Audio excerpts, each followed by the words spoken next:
Be proud our self but never satisfy. इस quotation पर खरे उतरते हैं किचिरो टोयोडा। हम सब वाकिफ होंगे टोयोटा कंपनी से। आज टोयोटा कंपनी इतनी बड़ी बन चुकी है कि कोई भी बंदा कार लेने के बारे में सोचता है तो हाईली चांसेस होते हैं कि उसके माइंड में सबसे पहले टोयोटा कंपनी का नाम आए। सो बेसिकली आज हम जानेंगे टोयोटा कंपनी के बारे में कि कैसे टोयोटा कंपनी स्टार्ट हुई और कैसे टोयोटा दुनिया की लार्जेस्ट कार मैन्युफैक्चरिंग कंपनी बनी और टोयोटा कंपनी की क्या मार्केटिंग स्ट्रेटजीज हैं जिसके कारण वह दुनिया की सेकंड लार्जेस्ट कार कंपनी बनी। आज सब जानेंगे इस वीडियो में। सो तैयार हो आज का ज्ञान लेने के लिए? So let's get started without any delay. How did Toyota company start? Basically Toyota company 1935 में स्टार्ट हुई थी और किचिरो टोयोडा ने टोयोटा कंपनी को स्टार्ट किया था। स्टार्टिंग पॉइंट में कंपनी का नाम टोयोटा की जगह टोयोडा था, पर लेकिन बाद में कंपनी का नाम बदलकर टोयोटा रख दिया गया। क्योंकि जब कंपनी का लोगो डिसाइड किया जा रहा था तो कोई भी लोगो कंपनी के नाम पर सूट नहीं कर रहा था। तो फिर किचिरो टोयोडा के ब्रदर इन लॉ ने उन्हें सजेस्ट किया कि उन्हें अपनी कंपनी का नाम बदलकर 8 स्ट्रोक नंबर पे रखना चाहिए और जापान में 8 स्ट्रोक नंबर को बहुत ही लकी माना जाता है। तो फिर किचिरो टोयोडा ने अपनी कंपनी का नाम बदलकर टोयोटा रख लिया। ऑटोमोबाइल सेक्टर में आने से पहले टोयोटा कंपनी कारखानों और फैक्ट्रियों में काम करने वाली मशीनों को डेवलप करके सेल करते थे और उस बिजनेस का नाम था टोयोडा लूम वर्क और किचिरो टोयोडा के फादर उस बिजनेस के ओनर थे और वह बिजनेस अच्छा खासा चल रहा था। पर लेकिन किचिरो टोयोडा उस बिजनेस से सेटिस्फाई नहीं थे और वह अपने बिजनेस को ऑटोमोबाइल सेक्टर में लाना चाहते थे क्योंकि उनका इंटरेस्ट था ऑटोमोबाइल सेक्टर में। पर लेकिन उनके फादर और उनके ब्रदर उन्हें यह करने से मना कर रहे थे। पर लेकिन फिर भी किचिरो टोयोडा का इंटरेस्ट बिल्कुल भी कम नहीं हुआ ऑटोमोबाइल सेक्टर से और किचिरो टोयोडा कैसे ना कैसे करके अपने बिजनेस को ऑटोमोबाइल सेक्टर में लाना चाहते थे और उनकी यह लगन देखकर उनके फादर ने अपने लास्ट टाइम पे किचिरो को बोल दिया कि वह अपने बिजनेस को ऑटोमोबाइल सेक्टर में बदल सकते हैं। तो फिर किचिरो ने टोयोटा लूम वर्क को टोयोटा मोटर्स में बदल दिया, यानी अपने बिजनेस को ऑटोमोबाइल सेक्टर में बदल दिया।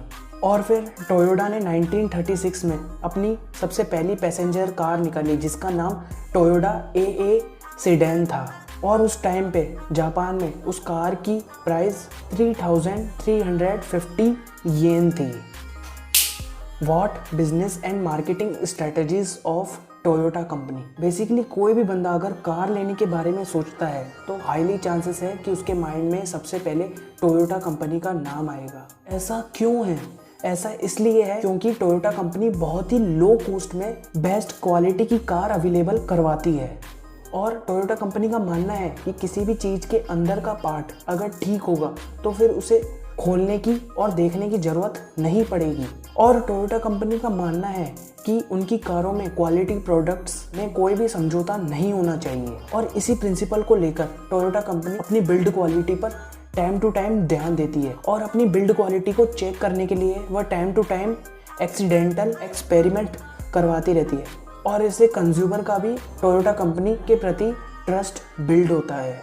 और Toyota company time to time नई नई डिज़ाइनों में अपनी कारों को लॉन्च करती है और आज के टाइम पे टोयोटा कंपनी बहुत जगहों पर ट्रेनिंग सेंटर्स बना रही है ताकि वह अपने एम्प्लॉयज़ को और मैनेजर्स को ट्रेन कर सके। और टोयोटा कंपनी चाहती है कि वह अपने कंज्यूमर को हमेशा खुश रखे और वह ऐसी चीज़ें बनाए ताकि कंज्यूमर को कभी भी दिक्कत ना आए। और अगर वह टोयोटा कंपनी की कार ले तो उसके दिल में एक तसल्ली होनी चाहिए कि उसने एक अच्छी कार ली है। और टोयोटा कंपनी बहुत ही लो कॉस्ट में बहुत ही अच्छी सर्विस प्रोवाइड करती है, तभी अधिकतर कंज्यूमर टोयोटा के पास ही जाते हैं क्योंकि उन्हें पता है कि टोयोटा ट्रस्ट करने के लायक है। और टोयोटा के अच्छे व्हीकल्स के कारण ही अधिकतर लोग कार लेने के लिए टोयोटा को ही चॉइस करते हैं। अब जैसे फॉर्च्यूनर को ही ले लो, इंडिया में हर कोई फॉर्च्यूनर को अपना सपना मानता है, हर कोई फॉर्च्यूनर लेना चाहता है क्योंकि फॉर्च्यूनर की इतनी अच्छी बिल्ड क्वालिटी है और उसमें इतने अच्छे सिस्टम हैं जिसके कारण कंज्यूमर को बहुत ही आसानी होती है कार चलाने में और वह दिखने में भी बहुत ही अच्छी लगती है। यानी अगर वो रोड से जाएगी तो 4 लोग तो हमेशा उस कार को देखेंगे ही।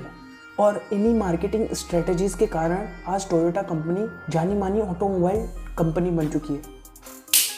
How did the Toyota company get so big, यानी टोयोटा कंपनी बड़ी कंपनी कैसे बनी।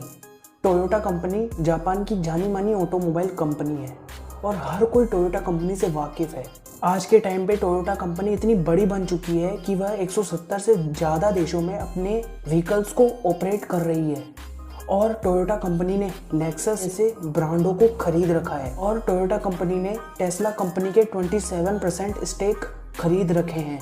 And the Toyota company 552 subsidiaries. आज टोयोटा कंपनी का मार्केट कैपिटल 27.56 ट्रिलियन हो गया है। कहाँ एक छोटे से बिजनेस से लेकर स्टार्ट हुई टोयोटा कंपनी आज कहाँ पहुँच गई है। आज एक साल में टोयोटा कंपनी 10 मिलियन से ज़्यादा व्हीकल्स मैन्युफैक्चरिंग करती है और इसी कारण से टोयोटा कंपनी वर्ल्ड की लार्जेस्ट व्हीकल्स मैन्युफैक्चरिंग कंपनी बन चुकी है और वर्ल्ड की सेकंड लार्जेस्ट कार कंपनी बन चुकी है। और टोयोटा कंपनी सितंबर 1999 में न्यूयॉर्क स्टॉक एक्सचेंज और लंदन स्टॉक एक्सचेंज में भी लिस्ट हुई। सो अगर उस टाइम पे किचिरो टोयोडा ने अपनी जिद छोड़ दी होती या फिर अपने फादर या अपने भाई की बात मान ली होती और अपने इंटरेस्ट को छोड़ दिया होता तो आज टोयोटा कंपनी हमारे सामने नहीं होती। सो हमें भी किचिरो टोयोडा से सीखना चाहिए कि छोटी छोटी चीज़ों में सेटिस्फाई नहीं होना चाहिए। अपने गोल्स और अपने हौसलों को हमेशा बड़ा रखना चाहिए, तभी तो ज़िंदगी जीने का मज़ा आएगा, वरना ज़िंदगी को काट तो सब रहे हैं। So I hope this video is knowledgeable for you. अगर वीडियो अच्छी लगी हो तो वीडियो को लाइक कर देना, चैनल को सब्सक्राइब भी कर देना और बेल आइकन दबा भी देना। और अपनी यूथ में अपने फ्रेंड्स को और अपने पेरेंट्स को ये वीडियो शेयर कीजिए ताकि उनका टाइम वेस्ट की जगह इन्वेस्ट हो सके। और कमेंट में बताओ मुझे कि आपको ये वीडियो कैसी लगी और कमेंट में ये भी बताओ कि अगला वीडियो किस टॉपिक पर होना चाहिए। मिलते हैं अपने अगले वीडियो में। Have a nice day.